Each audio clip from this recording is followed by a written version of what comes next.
बस हो गया स्टार्ट में। आज हम फर्स्ट यूनिट स्टार्ट कर रहे हैं 11th क्लास के। मेरा नाम Jagdish Kumar, qualification MA BEd, designation lecture in history, higher secondary school Naksaini, district Kishtwar.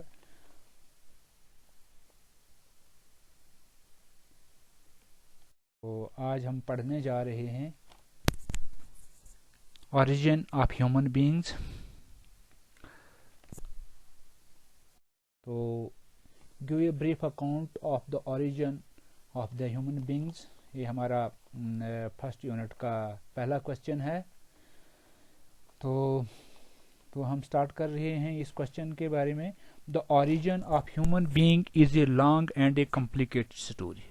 तो ह्यूमंस के बारे में बहुत ही लंबी और कॉम्प्लिकेटेड स्टोरी है। इसके बारे में several answers in this regards are yet to be found। बहुत से आंसर ह्यूमंस के बारे में प्राप्त हुए हैं। The chronology of several events in man journey of life from its origin to be much later times has to be changed। और उसके बाद इसके ओरिजिन के बारे में जो कहानी है, जो स्टोरी है, वो थोड़ी चेंज भी हुई है due to new discoveries made so far. कुछ नई डिस्कवरी में इसकी कहानियाँ भी अलग अलग मिल रही हैं। This is still a plenty room for further such discoveries. There are several stages in the journey of man development. तो इसकी जो जर्नी है मैन डेवलपमेंट के बारे में, उसकी बहुत बड़ी कहानियाँ हैं। Is coming being the following stages through light on the story of progress made by man from the very beginning to the present day. तो मैंने अभी इंट्रोडक्शन दिया आपको ह्यूमन हिस्ट्री के बारे में। तो हमारा इसके बाद अगला पॉइंट है प्राइमेट्स, जो अभी यहाँ दिखाया गया है आपको। Stages in the history of human evolutions. पहला है प्राइमेट्स। तो प्राइमेट्स में है प्राइमेट्स कंस्टिट्यूट ए सब group of a large group of mammals. These living existed in Africa and Asia. तो ये अफ्रीका और एशिया में इनकी जो सबूत हैं वो मिलते हैं कि ये अफ्रीका और एशिया में थे। Constitute a subgroup of large group of mammals. It includes the monkey, apes and the humans। इसमें मंकी आते हैं, एप्स एंड द ह्यूमंस आते हैं। They had hair on their bodies। इनके शरीर में बाल भी होते हैं। They existed about 24 million years ago। MOA million years ago.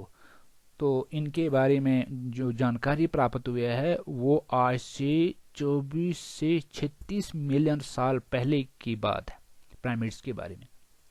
They had hairs on their bodies. उनके शरीर में बाल होते हैं।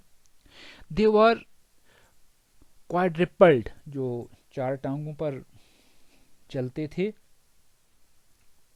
दे had hair on their body their offspring development in mother's web for a long time before birth। Their mothers had special mammary glands, जो मैंने अभी आपको बताया। Their prime mammary glands to feed the infants, जो अपने बच्चों को दूध पिलाती रहती है काफ़ी देर तक, जब तक बच्चे बड़े नहीं होते हैं। Their primates had different kinds of teeth. उनके दांत भी अलग अलग प्रकार के थे। Such having been existed in Africa and Asia. It includes monkey. They had tails. इनकी पूंछ भी होती। अगला टॉपिक है हमारा होमोनाइड्स, जो इसका प्राइमेट्स के बाद होमोनाइड्स का जो दूसरा टॉपिक है, पॉइंट है। होमोनाइड्स आर सब group came into existence about 24 million years अगो। यानी इनकी वजूद के बारे में जो रिपोर्ट्स मिली हैं वो आज से 24 मिलियन साल पहले की बात, पहले इनका वजूद था।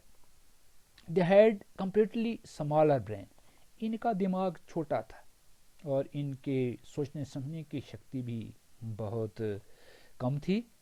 दे had lesser ability to think and comprehend it, इनकी जो एबिलिटी थी, जो समझने की क्षमता जो थी वो भी बहुत कम थी। They had lesser ability to think and comprehend it. They had 4 legs, इनकी 4 टांगें थी।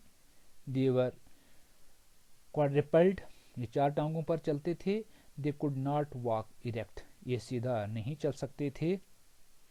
दे हैड नो टेल्स, अब इसमें यह फर्क आता है कि इनकी कोई पूंछ नहीं थी। Their offspring used to ग्रे ग्रेडली, इनकी बच्चे आहिस्ता आहिस्ता बड़े होते थे, ग्रोथ होती थी। The front portion of their bodies and legs were quite flexible, इनकी जो आगे वाली टांगें थी वो फ्लेक्सिबल थी। They could not walk erect. The hominoids differed from the monkeys in several aspects, तो मंकी से, बंदर से ये काफ़ी डिफर करते थे, अलग अलग इनका आकार था। Their body are very completely larger, इनके शरीर का आकार थोड़ा बड़ा था। दे हैड नो टेल्स, जैसे कि मैंने पहले बताया। Their offspring used to grow slowly and gradually, वो स्लोली और ग्रेडली उनके आकार जो था वो बढ़ता रहता था। इसके बाद अगले पॉइंट्स पर आते हैं, होमिनिड्स। तो hominids, they evolve from hominoids about 5.6 million years ago, तो इनका वजूद भी जो हिस्ट्री में आता है वो 5-6 लाख पहले की बात है। Their earliest evidence come from Tanzania and other Ethiopia, तो इनका वजूद का जो सबूत मिला है वो तंजानिया और हैदर एथोपिया से मिलता है। Their earliest evidence come from Tanzania and other, जो कि मैंने पहले बताया। इसके बाद है the fossils found outside Africa are not older than 1.8 million years ago, और इनके जो आकार मिला है, हड्डियाँ जो मिली हैं, जो सबूत मिले हैं, उनकी खुदाई से, उनकी रिसर्च से ये पता चलता है कि the fossil found outside Africa are not older than, Africa के जो फॉसिल्स जो मिले हैं वो बाकी देशों के जो फॉसिल्स थे उनसे काफ़ी डिफर करते हैं, और वो डिफर भी करते हैं, और वो अफ्रीका के जो फॉसिल्स हैं वो बहुत पुराने लगते हैं बाकी जगह से।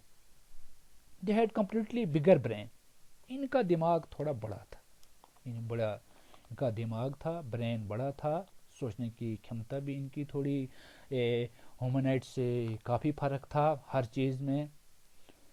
दे कुड स्टैंड अपराइट, ये सीधा खड़े भी होते थे। They could walk on 2 legs, और 2 टांगों पर ये चलते भी थे। They had special kind of hands, इनके हाथ भी बहुत स्पेशल थे, अच्छे थे, जिससे ये ठीक ठाक अपने हाथों से काम भी करते थे। दे कुड मेक टूल्स, और ये अपने हाथों से हथियार वगैरह भी बनाते थे। Their earliest fossils have been found in East Africa, इनके जो फॉसिल्स जो मिले हैं वो ईस्ट अफ्रीका में मिले हैं। These fossils are 5.6 million old, जो कि इतने साल पुराने हैं। The fossils found outside Africa are not older than, यानी इनके फॉसिल्स जो आउटसाइड अफ्रीका से बाहर के जो मिले हैं वो अफ्रीका से नए नहीं हैं, अफ्रीका के सबसे पुराने हैं। तो इससे यही साबित होता है कि सबसे पहले ये अफ्रीका में ही थे। The hominids belong to hominoid family, the hominids जो थे ये होमोनाइड फैमिली से ही रिलेटेड हैं। The family comprises all kinds of human beings. Main features of this group are they had completely bigger brain, इनका दिमाग भी, जैसे कि मैंने पहले बताया कि इनका दिमाग का आकार भी थोड़ा बड़ा था। दे कुड स्टैंड अपराइट, सीधा खड़े होते थे। They could walk on two leg. They had special kinds of hands. They could make tool with their hands and could also use them. तो होमिनिड्स के बारे में मैंने अभी आपको बताया। साथ फर्स्ट यूनिट का पहला क्वेश्चन यहाँ पर समाप्त होता है। तो आप सबका, बच्चों का बहुत बहुत शुक्रिया।